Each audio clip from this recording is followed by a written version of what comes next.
A nossa próxima convidada lançou agora o livro Elizabeth Jacinto, 10 anos em caminhão, para assinalar uma década de carreira ao volante de um caminhão de competição. O título do livro é possivelmente uma dica para quem ela é claro, Elizabeth Jacinto. Olá! Bem-vinda!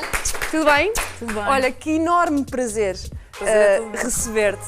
Estávamos todos em êxtase de ter cá, porque, especialmente eu, porque isto para uma miúda isto é a coisa mais fixe do mundo. Tu és a única mulher a andar nos caminhões e isto é incrível. Mas olha, estive a ler um bocadinho sobre ti, sobre o livro. Como é que uma professora de geografia vai parar ao meio das dunas e estas competições malucas? Pois é, já lá vão tantos anos, não é? Mas foi uma coisa que aconteceu um bocadinho por acaso. Naquela altura em que tomo a decisão de tirar a carta de moto e, por brincadeira, inscrevi-me no Clube Todo Terreno e começámos a fazer os passeios do Clube Todo Terreno. E vai daí, foi um passo, um grupo de amigos com quem nós saímos ao fim de semana da brincadeira, há um deles que decide fazer uma prova de competição e de facto desafia-me também para ir. Eu achava que não tinha condições de ir, que não tinha físico, que não tinha técnica, mas eles desafiaram-me tanto que eu a certa altura dei comigo a pensar, eles acreditam que eu sou capaz, se calhar sou eu capaz. E foi daí que fiz a primeira prova e depois daí até ao final foi um passo, o tempo que passou a correr. Como é que se começa nas motas e se acaba num caminhão? Mas um bocadinho grande. A minha sequência de acontecimentos foi que comecei por fazer o Campeonato Nacional Todo Terreno. Quando cheguei à altura de estar satisfeita com o Campeonato Todo Terreno e estar prestes a tomar a decisão de abandonar a competição, dei comigo a pensar, espera, mas porque é que eu não faço uma prova em África? Eu que ensino na escola aos miúdos como é que se formam as dunas, nunca vi nenhuma ao vivo. Claro. E vai daí que começo a imaginar-me a andar em cima de uma moto grande, toda equipada, aquela ideia fez-me tanto sentido, que decidi de facto pôr mãos à obra e começar a preparar tudo para fazer uma prova em África. O grande desafio era o Dakar, mas para me preparar decidi participar também no Rally da Tunísia. O meu grande stress na altura era a navegação. Eu pensava, se me perder, os meus alunos nunca mais vão acreditar em mim. Eu estou na escola a ensinar a orientação, por espero perder, eles nunca mais vão acreditar em mim, mas de facto a navegação correu bastante bem. Eu fiquei muito entusiasmada para fazer o Dakar. E daí foi o grande desafio da minha vida, fazer o Dakar de moto, que é uma coisa que é considerada só para homens de barba rija, e foi extremamente difícil. E depois fiz aqueles anos de moto, até que chegou uma altura que as coisas começaram a tornar muito complicada e eu fiz o meu balanço e achei que estava na altura de deixar a competição. Foi uma decisão difícil para mim, demorei imenso tempo a ponderar os prós e os contras e quando finalmente tomei a decisão de abandonar a competição, senti-me bem, senti-me feliz, o mundo ficou mais leve.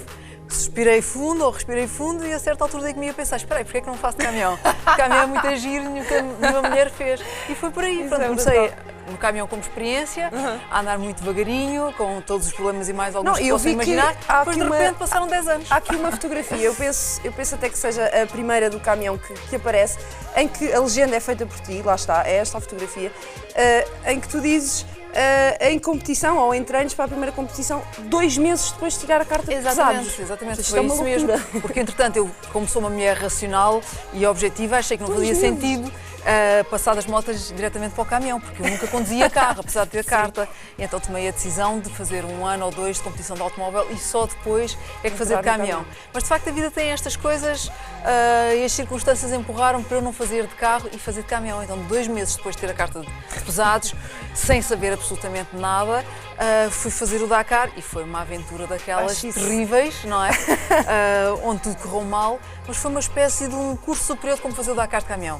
Eu percebi tudo aquilo que precisava, percebi aquilo que tinha e aquilo que me fazia falta e vim de lá com aquela ideia de dizer assim, não, eu de caminhão posso ser mais competitiva do que era de moto e portanto eu quero fazer de caminhão. Porque de moto eu tinha ali um problema muito complicado que não jogava a meu favor, que era a capacidade física. Pois, a minha moto pesava 200 kg, força, não é?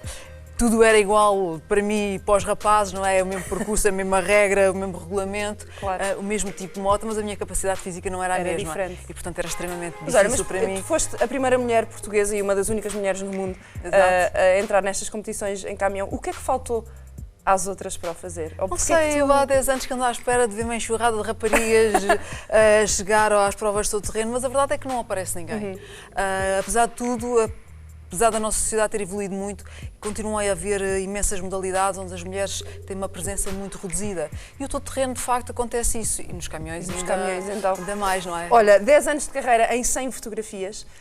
Foi complicado escolher. Foi, porque nós tínhamos muitas fotografias boas e todas estas fotografias me dizem qualquer coisa e a ideia era contar um bocadinho da nossa história também através das fotografias e fazer assim uma passagem por todos aqueles momentos mais fortes da nossa carreira. Eu escolhi essas, ficaram de fora algumas fotografias também boas, mas pronto, aí dá uma pequena amostragem daquilo que é, ou aquilo que foi a nossa carreira. O que eu gostei foi de ter ido ao baú buscar fotografias que estavam escondidas. Calmas que nunca foram reveladas, que nunca quis mostrar a ninguém. Que de certa forma algumas delas me faziam sentir assim um bocadinho mal e por isso eu escondia-as. E achei que ao final de 10 anos era a altura de assumir, agora já não me envergonho de nada, não é? Porque há fotografias uma delas incríveis. É esta, mas se passares à anterior vou já mostrar uma daquelas que eu não... Esta, por exemplo, que eu não queria mostrar a ninguém. Bom, porque virar um caminhão não abona muito. Não, eu ia-te perguntar isso, porque eu já virei um Jeep e foi o maior susto da minha vida. E é muito fácil virar. Agora, como é que se vira um carro? Qual é a sensação de virar uma coisa deste tamanho? O caminhão, enquanto ele vira muito devagarinho, não é? Nós temos aquela sensação de impotência de estar a ver tudo a acontecer e não poderes fazer nada.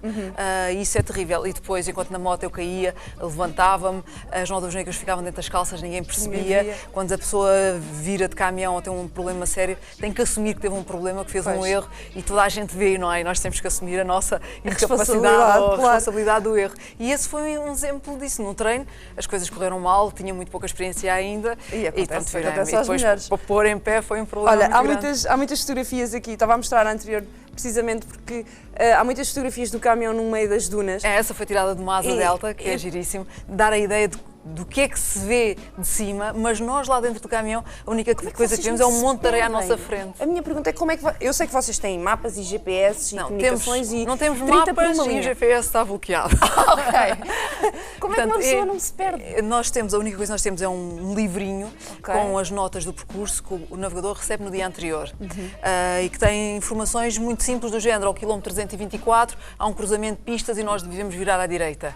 E portanto, depois ao quilómetro 325 temos um buraco e então o navegador, quando chega àquele quilómetro 324, tem que pôr terra tripa zeros e contar mais um quilómetro até chegar ao buraco. E é assim que nós nos vamos orientando. Portanto, todas as notas têm que estar certinhas e no momento exato nós temos que ter a certeza que estamos ali e controlar tudo. Mas existe aquele momento de ok, nós não vamos sair daqui, não há nada à volta. É bom que não aconteça, bom que não aconteça sinceramente, porque é um stress enorme. Eu lembro que neste Africa Race nós tivemos uma situação onde chegámos a um sítio do percurso, onde de repente se começaram a juntar os participantes todos porque ninguém sabia para onde é que havia de ir.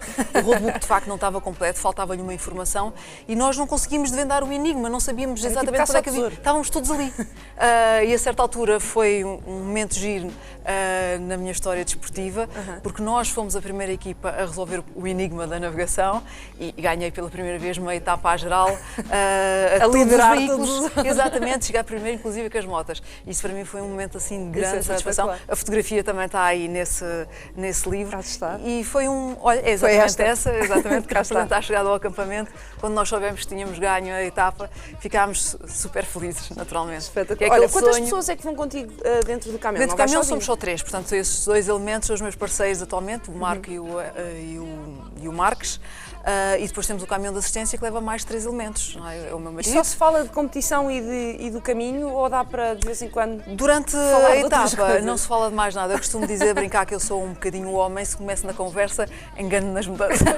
Portanto, só faço uma coisa de cada vez. Tenho que ir muito concentrada e o único som que se ouve dentro daquela cabine é a voz do navegador a dar as notas. Às vezes o mecânico, quando está assim a ver uma pedra na direção do pneu, com medo que ele fure, avisa atenção a olhar a pedra e as conversas são muito limitadas. De vez em quando, alguém que diz uma gracinha, os outros riem, dá para aliviar um bocadinho o stress, mas voltamos rapidamente àquela concentração e ao silêncio.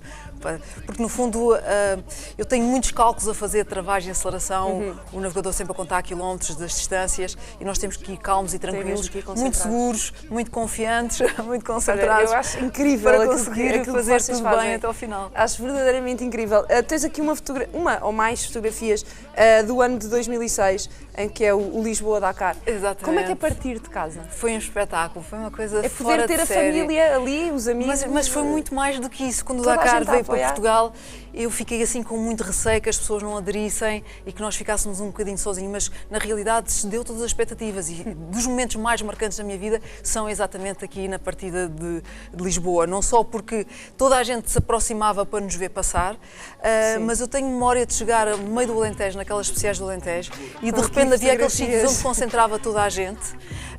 E de repente ver um mar de cabeças à minha frente e deixar de ver a pista. Eu simplesmente não sabia para onde é que havia de ir, porque não se via a pista e as pessoas iam abrindo à medida que queriam, condicionavam a nossa velocidade, a gente ia mais depressa ou mais devagar quando as pessoas deixavam e as pessoas estavam ali para nos aplaudir e foi assim um momento espetacular. Eu estou habituada a estar sozinha no meio do deserto, a gerir os meus sentimentos, os meus receios, as minhas ansiedades, sempre sozinha, ali no meio daquela multidão toda. E cada vez que viu o vosso caminhão com a bandeira, nós sentíamos então que era valia a loucura. pena, foi assim uma recompensa enorme para todo o trabalho, todo o esforço que nós desenvolvemos ao longo destes anos. Foram 10 anos de muito trabalho, de muita dedicação, de muito sacrifício, de muito empenho e naquele momento nós sentimos a recompensa desse trabalho. Olha, deve ter sido mesmo incrível. Pessoal, o livro que vale tanto a pena está disponível online, pode ser feito download gratuito. Qualquer pessoa, portanto, esse livro foi um livro que nasceu para comemorar os nossos 10 anos de carreira. Era um livro que eu queria para oferecer a toda a gente. Na impossibilidade de não poder oferecer o livro físico, não é? O livro em papel, decidimos fazer a versão digital. Está na net, no meu site, no site do Audioban, no Todo o Terreno, na Luz ao Motor, no Autoportal. É só procurar. E depois desenvolvemos uma série de passatempos para poder oferecer os livros a quem quisesse, aos mais interessados. Portanto, cada site tem o seu passatempo, de uma forma ou de outra. As pessoas têm que procurar e candidatar-se é fácil. Nós temos estado a oferecer imensos livros. E trouxeste também para oferecer aqui no CC. Também no... foste muito querida. Nós temos livros para oferecer, para vocês se habilitarem a ganhar. Passem no Facebook do CC no final do programa. Se não ganharem, basta ir à net fazer o download. Eu já tenho o meu livro no computador. Muito obrigada. Nada, Elizabeth, foi um prazer. Continuava aqui a estar toda a conversa com muitas histórias para contar, não é? Tens muitas histórias para contar. Obrigada, muitos parabéns por estes 10 anos e por este livro. Joãozinho, agora é a tua vez. Conta coisas.